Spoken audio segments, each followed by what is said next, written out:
हाँ शिवोहम। आवाज आ रही है? हाँ, शिवोहम नमो नारायण शिवाय।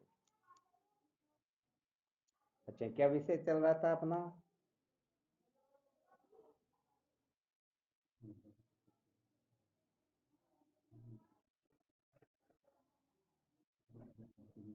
संसार को बनाए रखकर कभी भी सत्य का साक्षात्कार नहीं किया जा सकता।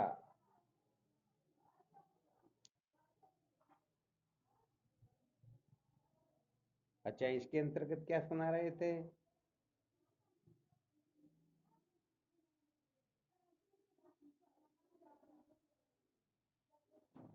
अपन संसार को बनाए रखने की चेष्टा कर रहे हैं या नहीं कर रहे हैं। अपनी जो स्थिति है संसार को बनाए रखने की है अथवा इस संसार के बंधन से सचमुच में मुक्त होने की है। इसकी पहचान के कुछ सूत्र बताए थे। ध्यान में रहा किसी को?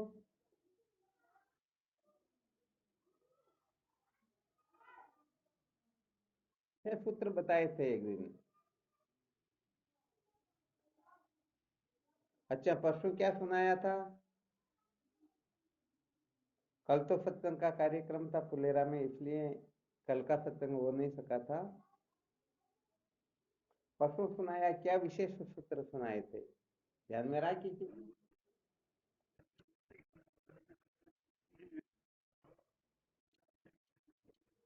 बहुत बहुत अच्छी बात। छठ संपत्ति से जो युक्त होगा वही अविद्या के बंधन से मुक्त होगा। अच्छा, यहाँ पर ये रहस्य अपने को समझ लेना चाहिए। सचमुच में छठ संपत्ति से युक्त वही हो सकता है जो वास्तव में संसार को बनाए रखने की कल्पना से बहुत दूर है।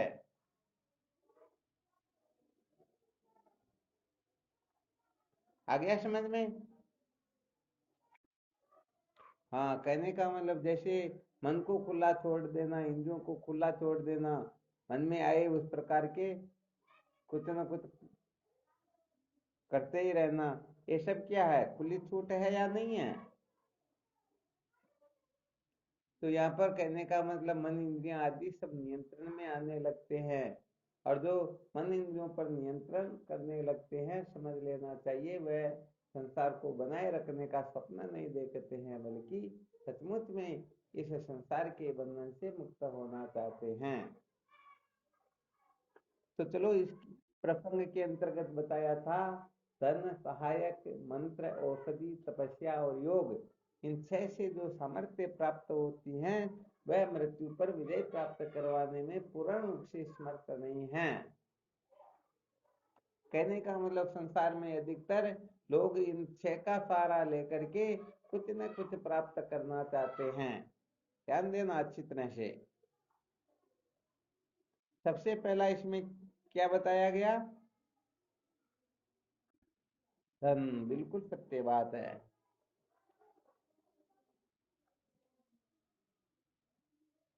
अच्छा, सबसे पहले तो ये समझ लेना चाहिए कि संसार में जितने भी अनर्थ होते हैं, समस्त अनर्थों के मूल में केवल मात्र धन ही होता है।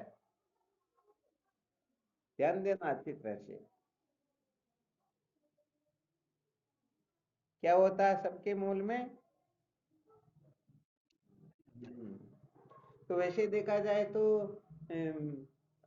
है तो अपनी अविवेक अविवेक वृत्ति है।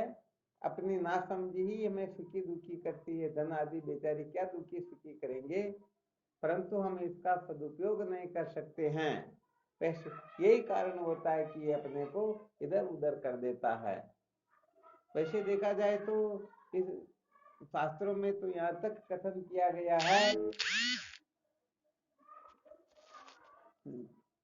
बच्चा जन्म लेते ही इस पृथ्वी को हाथों में उठा ले, ये बात तो मानी जा सकती है, परंतु जिनके पास में धन है और उनको धन का अभिमान न हो, ये बात कतई नहीं मानी जा सकती। तो बताओ, ये ऐसी वस्तु जो है अनर्थ का मूल होगी या नहीं होगी?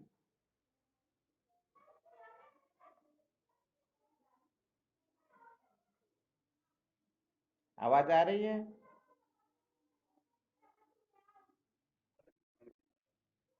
अरे ना, तो बताओ ऐसा धन अनर्थ का मूल होगा या नहीं होगा? भागवत के एकादश स्कंद के 23वें अध्याय के अंतर्गत एक तितिक्षु ब्राह्मण का इतिहास आता है, उसको पढ़ करके देखना चाहिए। और उसमें 15 प्रकार के अनर्थ भी बताए गए हैं। ये अनर्थ जो है धन से ही होता है।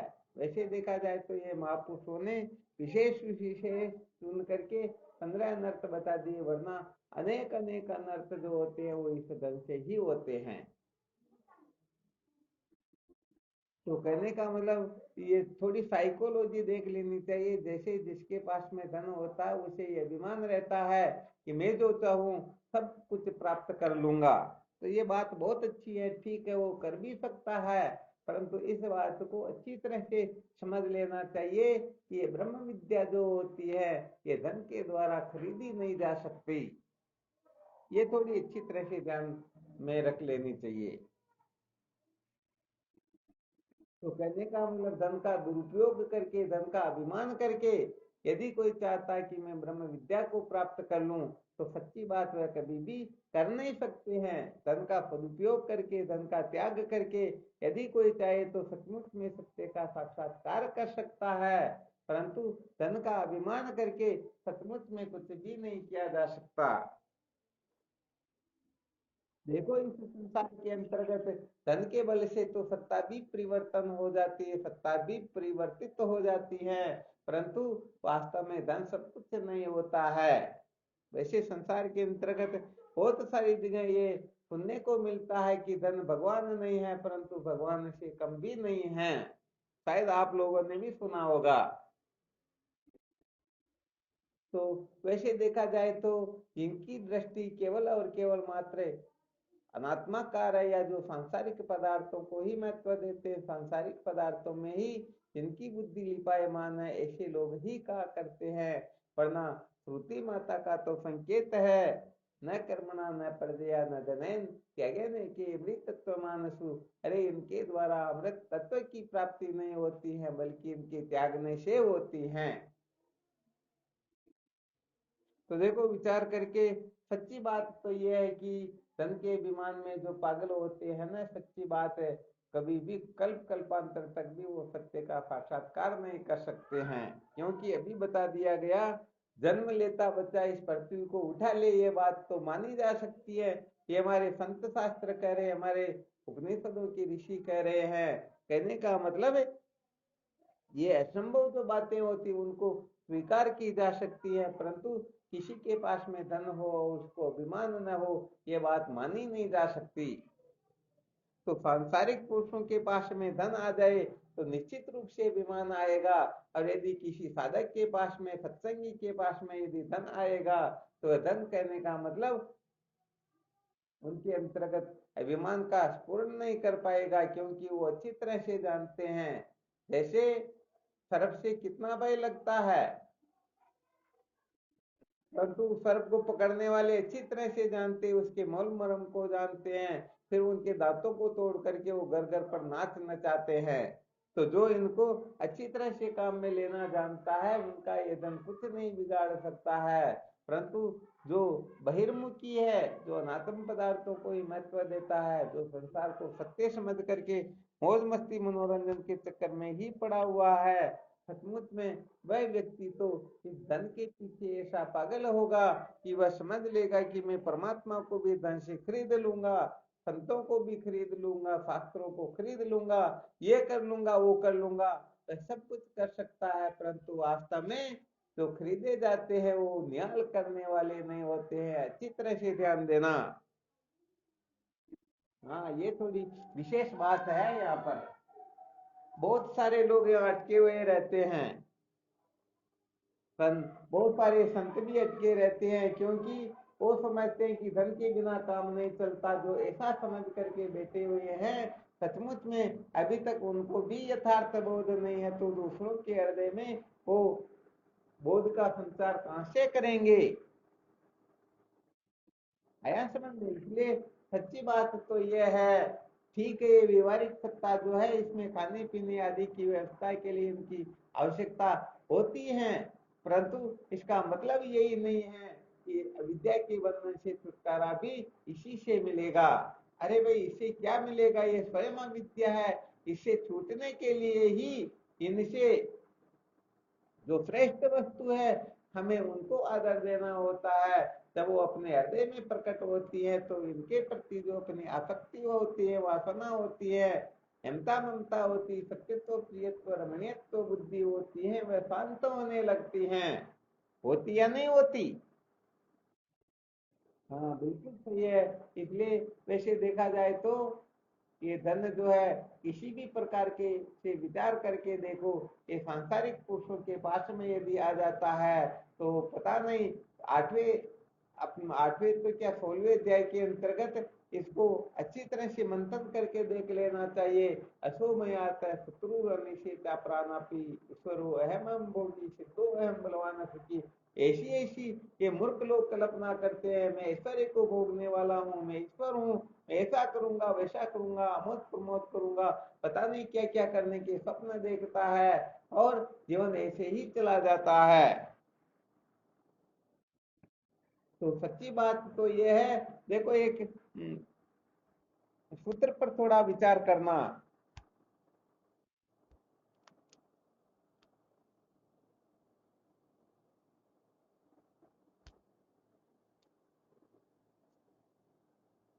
अपने संत शास्त्रों का कथन है, कोटि कोटि तीर्थ करो, कोटि कोटि करो दाम, जब लग साधु न सेविये तब लग काचा काम। अरे यहाँ पर जो शास्त्रोक्त है उनके लिए कहा गया, चाहे बोले कोई करोड़ों करोड़ों तीर्थ करो और करोड़ों बार चारों धाम कर लो, परंतु जब तक संतों का संग नहीं होगा, जब तक सत्संग प्राप्त नहीं होगी, तब तक कहने का मतलब कोई भी काम करने वाला नहीं है। तो बताओ, ये जो अत्यंत निकृष्ट है, जो कहने का मतलब पिता को पुत्र से, भाई को भाई से, पति को पत्नी से, कहने का मतलब जितने भी संबंध है, यहाँ तक गुरु और शिष्य के संबंध में भी जो दरार डाल दे, ये जो वेश्या से भी बहुत अधिक खतरनाक है। कहने का मतलब ऐसी वस्तु को कोई महत्व देकर बैठा हुआ है और समझता है कि मैं इसके द्वारा परमात्मा तत्व का साक्षात्कार कर लूंगा, विद्या के बंधन से मुक्त हो जाऊंगा। तो बताओ ये भोला जीव एक प्रकार का स्वप्न देख रहा है या नहीं देख रहा है? हाँ बिल्कुल स्वप्न देख रहा। सच्ची बात तो है, अच्छी तरह से जब तक इसका अभिमान निवर्त नहीं होगा तब तक सचमुच में कभी भी वह विद्या के बंधन से मुक्त होने वाला है ही नहीं। अभी जो मैसेज भेजा सब साधकों को नोट कर लेना, ऐसे बहुत ज्यादा चिंतन मनन किया करो, क्योंकि वास्तव में सत्संग से श्रेष्ठ, संतों के संग से श्रेष्ठ और कुछ होता ही नहीं। चलो थोड़ा संकेत भी कर देते हैं, अभी आपको कुछ नहीं बताना है। रात को जो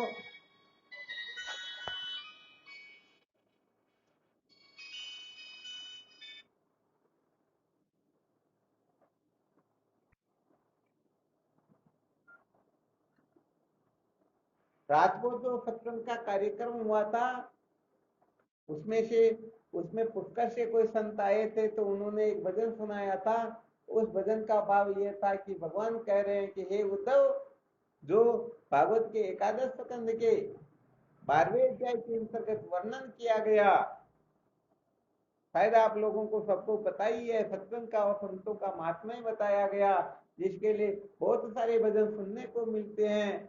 भगवान कहते हैं कि जो संत महापुरुष है, मैं एक हाथ तो उनके सिर पर रखता हूँ ताकि धूप न लगे और एक हाथ पैरों नीचे रखता हूँ ताकि कंटक न चुभे। तो भगवान संतों को इतना महत्व दे रहे, इतना महत्व दे रहे हैं कि उनसे बढ़कर, उनसे श्रेष्ठ किसी को महत्व दे ही नहीं रहे हैं। उदो मोए संत संत अति प्रिय लागे, ऐसे करके बहुत सारे भजन हैं। तो विचार अपने को यहाँ पर ये करना है कि भगवान यहाँ पर कह रहे हैं, संकेत कर रहे हैं कि संतों से श्रेष्ठ और कुछ है ही नहीं। तो फिर उनका जो अर्थ किया गया, उस अर्थ में उन्होंने ये बताया था। भगवान कहते हैं कि संत मुझे अति प्रिय लगते हैं। क्यों लगते हैं? क्योंकि संत महात्मा जो है सच्चा मार्ग बताते हैं। क्या बताते हैं? सच्चा मार्ग बताते हैं। अब देखो इसमें होता क्या है, अब उन्होंने तो कह दिया कि संत महापुरुष सच्चा मार्ग बताते हैं, इसलिए भगवान कहते हैं कि संत मुझे अत्यंत प्रिय है। अब यहाँ पर विचार ये करना है, संत महापुरुष सच्चा मार्ग बताते हैं तो क्या शास्त्र नहीं बताते क्या?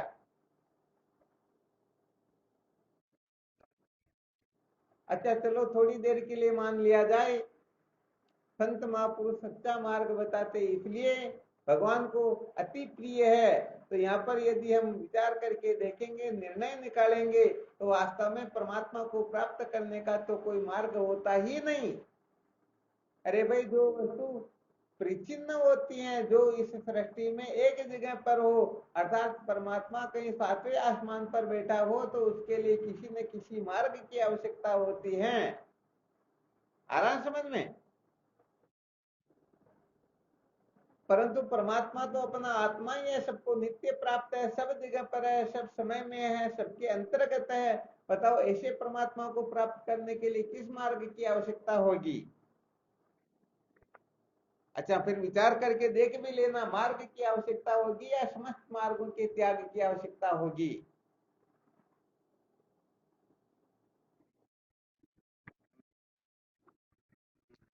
मार्ग की त्याग की ही आवश्यकता होगी ना। तो भाई वहां पर वो ज्योति जी महाराज बोल रहे थे, तो उन्होंने बताया कि संत महापुरुष जो है सत सद मार्ग बताते हैं, सच्चा मार्ग बताते हैं, इसलिए भगवान को संत अति प्रिय लगते हैं। तो आप लोगों को अभी तो कुछ नहीं कहना है, आप इसके ऊपर अपने अनुभव से कुछ लिखना, और लिख करके फिर या तो कल की सत्संग में विचार करेंगे या फिर व्हाट्सएप पर भेज देना कि वास्तव में भगवान कह रहे हैं कि संत मुझे अति प्रिय लगते हैं। तो सचमुच में संत जो है अति प्रिय क्यों लगते हैं, इसके पीछे रहस्य क्या है? जैसे उन्होंने एक संकेत बताया था, सच्चा मार्ग बताने के कारण संत अति प्रिय होते हैं, तो समझो उनका खंडन कर दिया। हो सकता है ऐसी कोई, इससे भी कोई विशेष रहस्य हो या विशेष अनुभव आपके हृदय में प्रकट हो रहा है, तो विचार करके देखना और फिर उसको प्रस्तुत करना, ताकि उस पर विचार करेंगे। देखते हैं कि वास्तव में साधक जो है सचमुच में सूत्रों का रहस्य ठीक प्रकार से समझ पाते हैं या नहीं पाते हैं, उनका अनुभव किस प्रकार से काम करता थोड़ा पता चल जाएगा। तो जो कहने का मतलब 20 वर्षों से संन्यास लेकर के शास्त्रों का स्वाध्याय कर रहे हैं, भ्रमण कर रहे हैं, उनके मुख से ऐसा सुनने को मिला, अब आप लोगों से कैसे क्या सुनने को मिलता, थोड़ा पता चल जाएगा कि आप भी कितने गहरे पानी में हो, आपका अनुभव कितना काम करता है। तो ये फिर अलग से विषय रखेंगे, ठीक है ना? अभी याद आ गया तो थोड़ा संकेत कर दिया। प्रश्न समझ में आ गया? चलो बहुत अच्छी बात है। तो अपना विषय चल रहा था धन का, तो ये तो अच्छी तरह से निश्चय हो गया ना, आ गया समझ में शायद। धन के द्वारा कभी भी अमृत तत्व की प्राप्ति होती ही नहीं।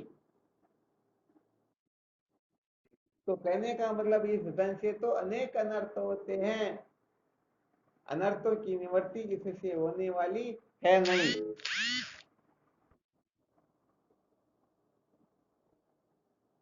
अब यदि इसका कोई ठीक प्रकार से सदुपयोग करेंगे, संत शास्त्रों की मर्यादा में रह करके विचार आदि करेंगे, तो हो सकता है ये धन जो है सत्य के साक्षात्कार के लिए सिद्धि बन जाए। परंतु धन का अभिमान करेंगे तो सच्ची बात है ये अपने को सदा सदा के लिए भटका देगा। तो वास्तव में महत्व जो होता है किसका होता है, त्याग का होता है या ग्रहण का होता है?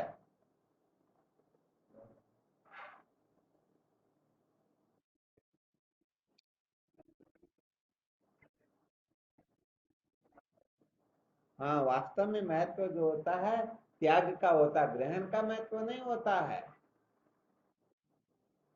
देखो एक बार क्या होता है, दो संत, एक संत तो त्याग को महत्व देते थे, एक संत ग्रहण को महत्व देते थे, धन को महत्व देते थे। वो कहते थे कि धन के बिना कुछ भी होने वाला नहीं है, और दूसरे महात्मा कहते धन से कुछ भी होने वाला नहीं, त्याग से सब कुछ होने वाला है। तो एक बार कहीं सत्संग में जा रहे थे, दोनों संत साथ ही रहते थे, दोनों के आपस में शास्त्रार्थ होता ही रहता था। एक बार प्रैक्टिकली वो ऐसी स्थिति उत्पन्न हो गई, बारिश का मौका था, भयंकर बारिश वगैरह हो रही थी और नदी भी विशेष रूप से उफान में थी। ऐसे तो पैदल जाते थे, परंतु जब नदी उफान में है तो फिर तो नाव का सहारा लेना होगा या नहीं होगा। हमारा जो नाव का सहारा ले तो त्यागी महात्मा जो पैसे को छूते भी नहीं थे, वो केवल त्याग का मैं तो बताते थे। अब पैसों के बिना चाहे कोई क्यों ना, वो नाव नाविक जो उसको बिठाएगा क्या, ले जाएगा। तो उस महात्मा को दया आई, चलो क्या फर्क पड़ता, आज इनको और अच्छी तरह से समझाएंगे। देखो यदि पैसे नहीं होते तो तुम उस तरफ ही रहते, इस तरफ आ भी नहीं सकते थे। तो उनको साथ में बिठाया, उनका किराया दिया, उस तरफ गए और फिर ठहाका मार करके फिर उनको समझाने लगे, देखो ये तुम्हारी जो बातें, ये फालतू की बातें, इस बातों का कोई सत्व महत्व नहीं है, ये मनोरंजन की बातें हैं। मैं जो कहता हूँ ये ठीक है। यदि अपने पास आज धन नहीं होता तो बताओ हम इस तरफ आ सकते क्या। तो महात्मा तो फिर भी यही कहते, महत्व तो त्याग का है। तो कह रहे आप बार बार ढिंडोरा पीटते, भी मैंने आपको इधर पैसे दे दिए इसलिए इस तरफ आ गए, वरना उसी तरफ आपकी त्याग वैराग्य की बातें करते रहते, कुछ भी फायदा नहीं हो सकता। महात्मा ने समझाया, रे भाई तुम विचार करके देखो, धन का महत्व नहीं बल्कि धन के त्याग का महत्व है। यदि तुम उसको कह देते कि नहीं नहीं मैं धन का त्याग नहीं करूंगा और मुझे उस तरफ ले चलो, और वह ले आता, तब समझते हैं कि धन का महत्व है। परंतु बता, तूने धन का त्याग किया इसलिए इस तरफ हम आए, अथवा धन को दिखा करके इस तरफ आ गए। तो उसके वास्तव में बात समझ में आ गई, धन का महत्व नहीं होता है, धन के त्याग का महत्व होता है। सत्य है या नहीं है। तो कुल मिलाकर के वैसे देखा जाए तो अच्छी तरह से समझ लेना चाहिए इस रहस्य को। धन का त्याग करने के पश्चात भी श्रोत्रिय ब्रह्मनिष्ठ गुरुदेव का सानिध्य यदि किसी को प्राप्त नहीं होता तो वह भी सचमुच में जीवन को धन्य नहीं कर पाता। तो बताओ, धन को लेकर के कोई चाहता हो कि मैं परम पुरुषार्थ की प्राप्ति कर लूं, क्या स्वप्न में भी हो सकती है। हाँ, वास्तव में हो नहीं सकती। इसलिए इस बात को अपने को अच्छी तरह से समझना है, अच्छी तरह से इसे क्रियान्वित करना है। तो अच्छी तरह से समझ जाएंगे, समझो सचमुच में जीवन धन्य हो जाएगा। और यदि धन को महत्व दे करके बैठे रहेंगे तो ठीक है, हम जितना संग्रह आदि करेंगे उतना अभिमान हम कर लेंगे, परंतु ये अभिमान कुछ समय के लिए ही रहेगा। वो कहते हैं ना, कीड़ी सींचे तीतर खावे, पापी को धन पर ले जावे। वो चुटकी सींचती है परंतु खाने वाले, मौज करने वाले दूसरे ही होते हैं। तो कहने का मतलब करते रहेंगे, परंतु जब 100 वर्ष पूरे हो जाएंगे तो उन्हीं पैसों से पता नहीं कौन बोतलें पिएंगे या कौन वेश्यावृत्ति करेगा, कौन क्या करेगा, ये पता नहीं रहता है। इसलिए हाँ, अच्छी तरह से समझ लेना चाहिए, इसका तो सदुपयोग करेंगे तभी सचमुच में ये सार्थक होगी। वरना तो सच्ची बात है, ये अपने को दबा देगी, अपना पतन करवा देगी, अपने को कहीं का नहीं रहने देगी। इसलिए अपने को तो कुल मिलाकर के विमान नहीं करना, और इस बात को अच्छी तरह से दिमाग से निकाल लेना कि धन के द्वारा कभी भी अमृत तत्व की प्राप्ति नहीं की जा सकती। धन के द्वारा जो सामर्थ्य प्राप्त होती है भी ध्यान देना, धन के द्वारा जो सामर्थ्य प्राप्त होती है वह सामर्थ्य भी मृत्यु पर विजय प्राप्त करवाने में समर्थ नहीं होती है। अरे धन के द्वारा आप सचिव सरपंच हो सकते हो, बड़े बड़े पदों को प्राप्त कर सकते हो, परंतु क्या बड़े बड़े पदों पर बैठ करके भी कोई निर्भय हो सकता है क्या, मृत्यु पर विजय प्राप्त कर सकता है क्या, नहीं कर सकता है। तो यहाँ पर सच्ची बात यही है कि धन जो है अमृत तत्व की प्राप्ति में अयोग्य ही रहता है। हाँ, इस धन का सदुपयोग करेंगे तो अपना चित्त शुद्ध हो जाएगा, इस धन का सम्यक प्रकार से त्याग करेंगे तो हमें अमृत तत्व की प्राप्ति जरूर हो जाएगी। परंतु धन को बनाए रख करके, धन का अभिमान करके, धन को महत्व दे करके हम पतन के सिवाय कुछ भी प्राप्त नहीं कर सकेंगे। इस बात को तो अच्छी तरह से आप लोगों को, हम लोगों को, सबको नोट कर लेना है। ये कोई क्यों न हो, सबके लिए सूत्र है। तो अपने को ठीक है, बाजार से यदि नून मिर्च खरीदना हो तो उसके लिए धन की आवश्यकता होती है। परंतु यह मत समझ लेना कि जैसे हम नून मिर्च खरीद करके ला रहे हैं वैसे ही हम परमात्मा को खरीद करके ले आएंगे। यदि परमात्मा पैसों से खरीदा जाता तो कहने का मतलब इस समय जितने भी ये धनाढ़ सेठ है, ये कहने का मतलब परमात्मा को खरीद खरीद करके तिजोरी में बंद कर देते, और जिनको जरूरत तो होती वो 10 गुना, 20 गुना, 50 गुना, 100 गुना दाम चुका करके फिर परमात्मा को खरीदते। तो ऐसा हो सकता है क्या? हाँ, वास्तव में नहीं हो सकता। इसलिए अपने को धन का अभिमान नहीं करना है। वास्तव में धन का अभिमान करेंगे तो ये धन अपना पतन करवा देगा। कहते हैं ना, धन का पद का गर्व करे वह नरकों का अधिकारी है। हाँ, तो कहने का मतलब अरे विचार करके देख लेना चाहिए। धन जो होता है ना, ये थोड़ी देर में तो आपकी जेब में, और कुछ समय के बाद में दूसरे की जेब में, थोड़ी देर में तीसरे, चौथे, पांचवे, पता नहीं ये एक दिन में 100 हजार हजार लोगों की जेब में चला जाता है। तो बताओ, ये वैसे से भी जो कहने का मतलब ज्यादा खतरनाक है। इस धन को महत्व दे करके कोई अधर्म हो सकता है क्या? हाँ, तो कुल मिलाकर के हमें इसका सदुपयोग करना है। हमें इसके महत्व को समझ लेना है कि इसके त्याग से ही अमृत तत्व की प्राप्ति होती है। इसलिए यहाँ पर कुल मिलाकर के समझ ऐसी बनानी है कि यह धन अपने ऊपर राज न करे। हम धन के मालिक रहे तो ठीक है, धन हमारा मालिक न बने। यदि धन हमारा मालिक बन जाएगा तो मालिक ही आनंद में रह सकता है, नौकर तो बेचारे ठोकरों में ही निकलते हैं। ठीक है ना? हाँ, ये विशेष बात है। तो कम से कम ज्यादा समझ में आए या ना आए, परंतु ये समझ लेना चाहिए कि परमात्मा तत्व की जो प्राप्ति है, अविद्या के बंधन से जो छुटकारा है, वह धन से कभी भी हो नहीं सकता। हाँ, धन से बड़े बड़े कार्यक्रम आदि हो सकते हैं, ये सभी धन का सदुपयोग है। परंतु सचमुच में फिर भी ज्ञान की जो प्राप्ति होती है, ज्ञान की जो निवृत्ति होती है, वो केवल धन से हो सकती ही नहीं। धन के द्वारा जो सामर्थ्य प्राप्त होती है, उस सामर्थ्य से हम मृत्यु पर विजय प्राप्त नहीं कर सकते। इसलिए अपने दिमाग में ऐसा गड़बड़ घोटाला बैठा हुआ हो कि किसी के हृदय में क्यों ना हो, तो उसे निकाल लेना चाहिए।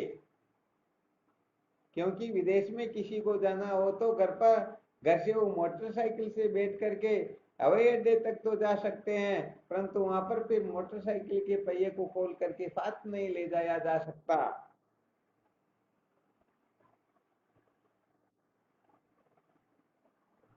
आ गया ना समझ में?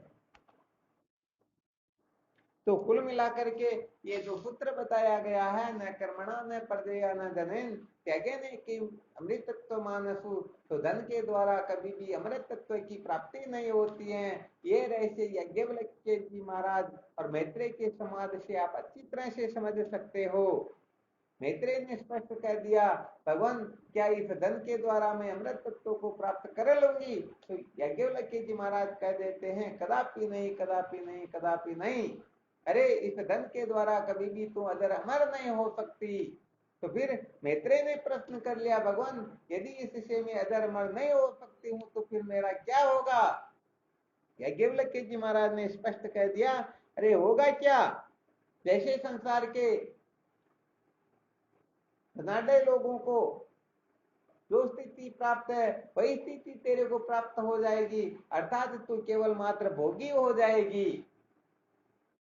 तो उसी समय मैत्रेय ने कह दिया कि महम तेन कुर्याम एन नाम रीता श्याम, हे पतिदेव, जिससे अमृत तत्व की प्राप्ति नहीं होती है उसे लेकर मैं क्या करूंगी? मुझे तो वह वस्तु दीजिए जिससे मैं अमृतत्व को प्राप्त कर सकूं, अमरता के पद पर पांव रख सकूं। आ गया समझ में? तो ये छह सूत्र जो बताए गए हैं, धन के द्वारा, सहायक के द्वारा, मंत्र के द्वारा, औषधि के द्वारा, तप के द्वारा, योग के द्वारा कभी भी अमृत तत्व की प्राप्ति नहीं की जा सकती।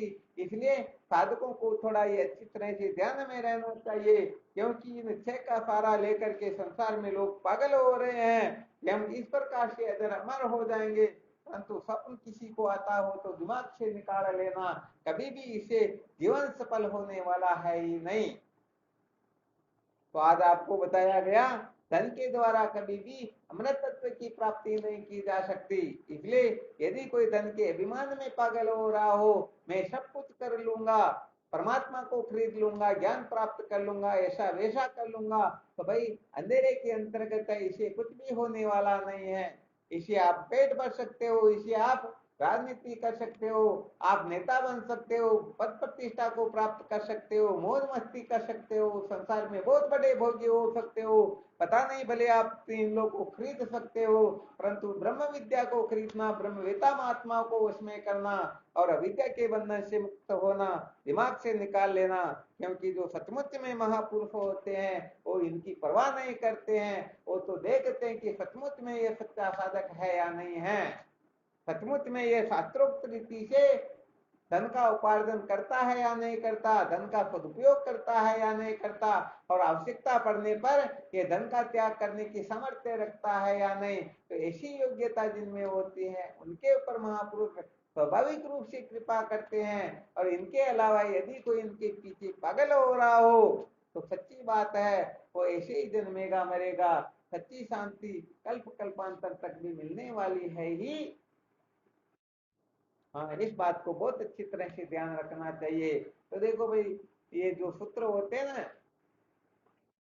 हाँ, कहने का मतलब अपने को भी जो बता दिया है, संसारिक पदार्थों को खरीदना हो तो इसके लिए ठीक है धन की आवश्यकता हो सकती है, परंतु परमात्मा प्राप्ति के लिए ये सूत्र काम करता ही नहीं। क्योंकि ये धन क्या है, ये स्वयं ही ये विद्या है, इसे छूटना ही तो कहने का मतलब आगे का रास्ता प्रशस्त करना होता है। तो वैसे तो केवल उपनिषद का जो मंत्र है उसका खूब अच्छी तरह से हमें अवलोकन करते रहना है। न कर्मणा न प्रदया न धन त्यागे न के तत्व मानसु। तो कर्म धन भोग के द्वारा कभी भी अमृत तत्व की प्राप्ति नहीं होती है। जब अमृत तत्व की प्राप्ति नहीं होती है तो फिर तो कहने का मतलब इनका सदुपयोग कैसे हो, बस यही समझ लेना चाहिए। क्योंकि जब तक जीवन रहेगा तब तक कुछ न कुछ क्रिया चेष्टाएं होती रहेगी, ये सांसारिक व्यवहार ऐसे ही चलते रहेंगे। तो सांसारिक व्यवहारों को शास्त्रोक्त रीति से, समस्त व्यवहारों को शास्त्रोक्त रीति से संत महात्माओं की मर्यादा में रहते हुए हमें निर्वहन करना है। और इस बात को अच्छी तरह से ध्यान में रख लेना है कि इनके द्वारा अजर अमर हो नहीं सकते हैं। तो छह पुत्र कौन कौन से बताए थे, याद रहे किसी को? छह पुत्र कौन कौन से थे? सबसे पहला धन, दूसरा सहायक, कल इस पर विचार करेंगे। लोग भरोसे रहते हैं कि वो फलाने हमारे सहायक है, वो हमें ज्ञान करवा देंगे, सपना आता हो तो दिमाग से अच्छी तरह से निकाल लेना। क्योंकि सहायक के द्वारा कभी भी अजर मन नहीं हुआ जा सकता। वास्तव में सहायक के द्वारा ज्ञान प्राप्त नहीं होता है। ज्ञान प्राप्त करना हो तो चतुष्ट साधन संपन्न होकर श्रोत्रिय ब्रह्मनिष्ठ गुरुदेव के सानिध्य में बैठकर आत्म तत्व का विचार करना होता है। तो ये भी धन से कम खतरनाक बिंदु नहीं है ये। बहुत सारे लोग देखते हैं, हम व्यापार कर रहे हैं, फलाना गया कथा सुनने के लिए, वो आकर के मेरे को सुना देगा। अरे वो सुनाने वाला भी बेचारा नहीं समझता, ये कहां से समझ जाएगा।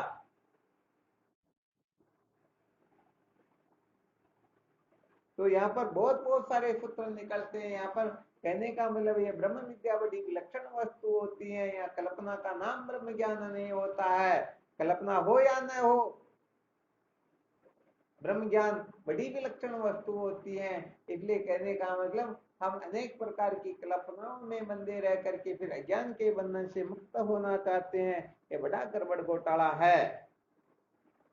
तो धन के द्वारा, सहायक के द्वारा, मंत्र के द्वारा, सप्तकोटि महामंत्र, 7 करोड़ महामंत्र होते हैं। कौन क्या सोचता कौन क्या सोचता काम चलने वाला नहीं है। तो न धन से हम अगर अमर हुआ जा सकता, न सायक से, न मंत्र से, न औषधि से, न तप से और न योग से। इन छह चिन्हों को जो अच्छी तरह से समझ लेंगे, समझो वह वेदांत का जिज्ञासु हुआ। वह कहने का मतलब है वेदांत श्रवण करने के योग्य हुआ। यदि छह में से किसी में भी अटका हुआ है तो अभी तक वह वेदांत का जिज्ञासु, तो वेदांत विचार तो क्या करेगा, अभी तक वेदांत का साधक भी नहीं है, अभी तो वह बेचारा बहुत दूर है।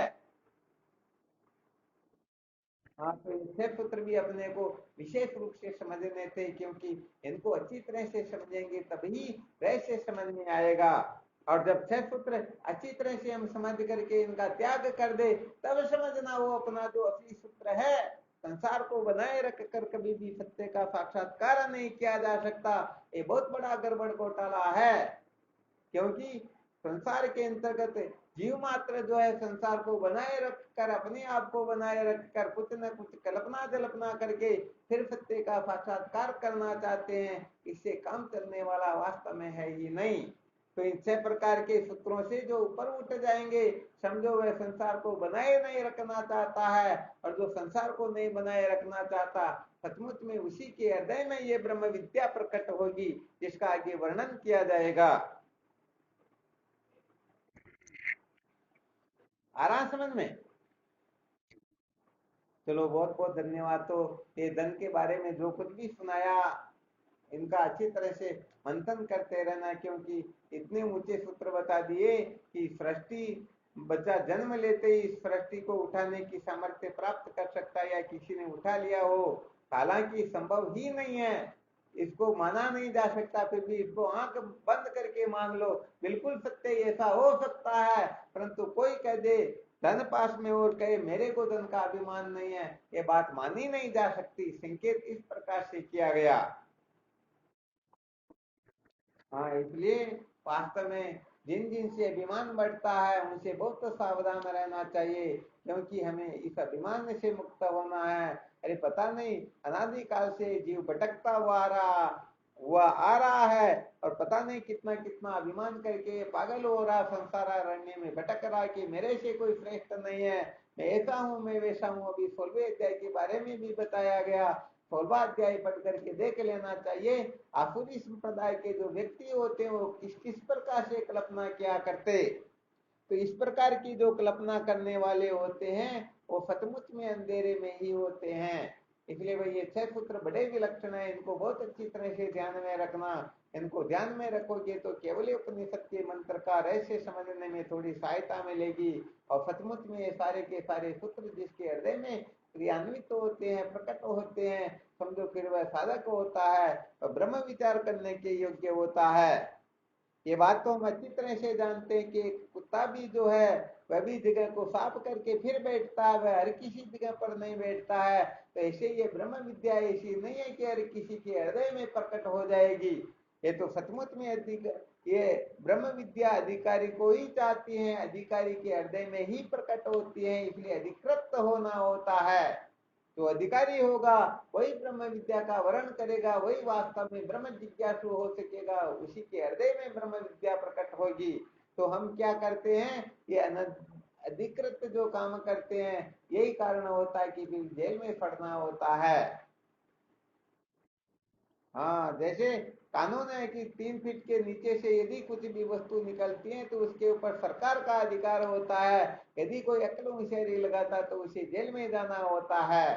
तो यहाँ पर स्पष्ट स्पष्ट बता दिया गया, धर्म उपासना योग के द्वारा अंतःकरण को शुद्ध करके संतों का संग करके फिर जो विवेकादि साधनों से संपन्न होते हैं, अर्थात विवेक वैराग्य फट संपत्ति मुमुक्षता, इन 4 साधनों को धारण करके फिर सचमुच में जो ब्रह्म श्रोत्य हो, ब्रह्मनिष्ठ हो, ऐसे गुरुदेव की शरण में जो जा करके फिर ब्रह्म विचार करता है, सचमुच में वही अविद्या के बंधन से मुक्त होता है।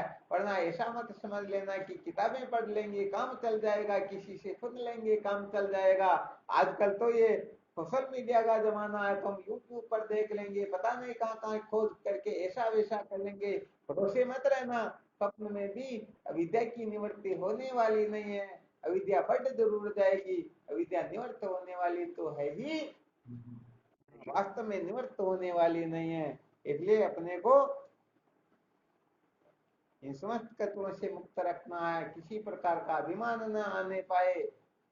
हाँ, ध्यान रखना चाहिए, वरना पता नहीं हम इस तरफ तो सुनते रहते हैं, एक तरफ पता नहीं किस किस प्रकार से हमारा अभिमान बढ़ता रहता है। उस अभिमान की निवृत्ति फिर बहुत मुश्किल हो जाती है।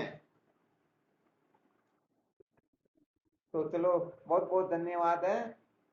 संसार को बनाए रखकर सत्य का साक्षात्कार नहीं किया जा सकता, ये जो अपना मूल सूत्र चल रहा, इसका भी जो मूल सूत्र था, सत्य को जाने बिना दुखों का अंत होता ही नहीं। तो सत्य को जान करके दुखों से छुटकारा प्राप्त किया जा सकता। और सत्य को जानने के लिए जो असत्य है, उन असत्य पदार्थों में हमारी आस्था होगी, उनको बनाए रखने की कोशिश करेंगे, चेष्टा करेंगे, पागल होते रहेंगे, कभी भी सत्य का साक्षात्कार होने वाला नहीं। अतः इस को खूब अच्छी तरह से विश्लेषण करते रहना। संसार को बनाए रखकर कभी भी सत्य का साक्षात्कार नहीं किया जा सकता। तो ये जितने भी आग्रह होते हैं, चाहे स्थूल में हो चाहे सूक्ष्म में हो, वो अहम में हो चाहे इदम में हो, हम जब तक शरीर को महत्व देंगे, इंद्रियों को महत्व देंगे, प्राण को महत्व देंगे, मन बुद्धि को महत्व देंगे, तब तक समझते रहना कि वास्तव में हम अविद्या के बंधन से मुक्त होना ही नहीं चाहते हैं। अभी तक तो हम संसार को बनाए रखना चाहते हैं। तो सच्ची बात तो यह है, यदि कोई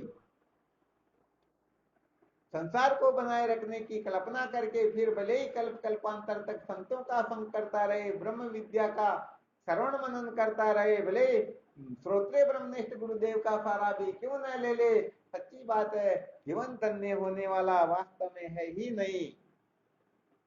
आ गया समझ में? हाँ, तो इन सूत्रों का खूब मंथन करना, जितना मंथन करोगे उतने ही महान मनोगे, उतना ही अपना जीवन दिव्य होगा, और वास्तव में हम विद्या के बंधन से मुक्त होकर के सदा सदा के लिए कृतार्थ हो जाएंगे।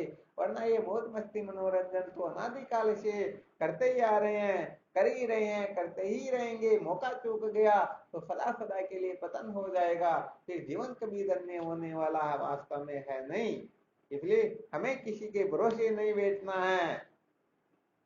ऐसा नहीं कि कोई हमारी रक्षा कर देगा, कोई हमें मुक्त कर देगा, कोई ऐसा वैसा कर देगा। सचमुच में देखा जाए तो ज्ञान में गुरुदेव के सिवाय रक्षा करने वाला अनंत कोटि ब्रह्मांड में भी कोई है नहीं। भगवान का काम था, हरि ने जन्म दियो जगमाई, गुरु ने आवागमन मिटाई। परमात्मा भी, ईश्वर भी, भगवान भी जन्म मृत्यु की श्रृंखला में भेज सकते हैं, भटका सकते हैं, जन्म दे सकते हैं, परंतु जन्म मरण के बंधन से मुक्त होने के लिए ब्रह्म विद्या चाहिए। इसके लिए श्रोत्रिय ब्रह्मनिष्ठ गुरुदेव की आवश्यकता होती है। तो इन सूत्रों का थोड़ा विश्लेषण करते रहना, विचार करते रहना। धन सहायक मंत्र औषधि तपस्या योग, इनसे जो सामर्थ्य प्राप्त होती है, मृत्यु पर विजय प्राप्त करवाने में समर्थ नहीं है। तो 6 सूत्रों में आज धन के बारे में विचार किया, कल सहायक के बारे में विचार करेंगे। और किसी को किसी भी प्रकार का संशय हो तो पूछ सकते हो।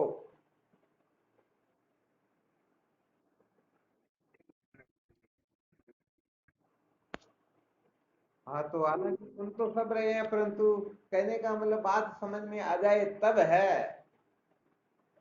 क्योंकि समझ में आती मौज मस्ती करने की, मनोरंजन करने की, मजे लेने की, पता नहीं कितनी कितनी प्रकार की योजनाएं चलाने की समझ में आती हैं, परंतु सचमुच में इनके द्वारा हम अजर अमर कैसे हो सकते हैं, ये थोड़ा खोपड़ा काम कम करता है।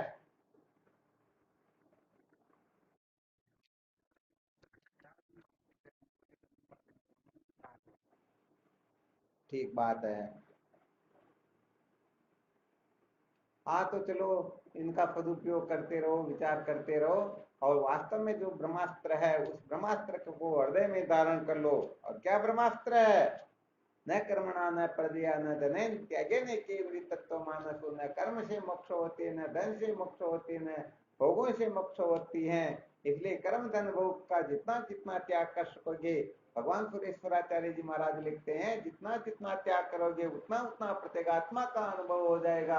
अब आप जानो और आपका काम जाने। जो जितना त्याग करेगा उसे उतने ही अंशों में तत्व का साक्षात्कार हो जाएगा।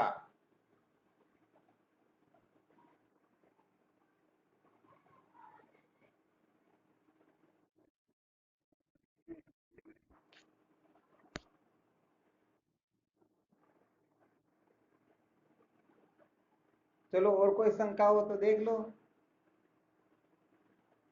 अच्छा वो सूत्र सुनाया कल, उसका मंथन करके बताना। वास्तव में भगवान को संत अति प्रिय लगते हैं। प्रसंग बस जो होता है ना, कल की फुलेरा की सत्संग का जो कार्यक्रम था, तो संत जो है भगवान को अत्यंत प्रिय क्यों लगते हैं, इसका वास्तव में रहस्य क्या है। देखते हैं कौन सा साधक सचमुच में इसका ठीक ठीक उत्तर दे पाता है।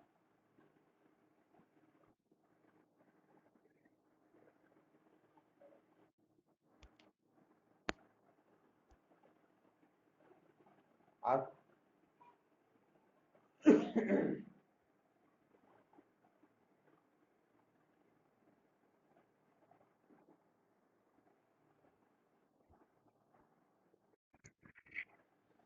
चलो ठीक, फिर करो साधन भजन चिंतन मनन करो। हाँ, नमो नारायण शिवोहम। हाँ शिवोहम शिवोहम। हाँ शिवोहम।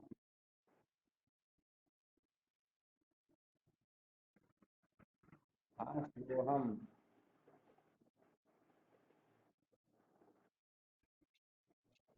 हाँ नमो नारायण हरि ओम। शिवोहम शिवोहम शिवोहम नारायण हरि ओम। हाँ शिवोहम। नमो नारायण हरि ओम।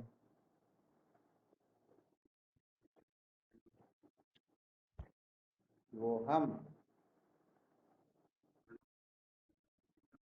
हाँ शिवोहम शिवोहम।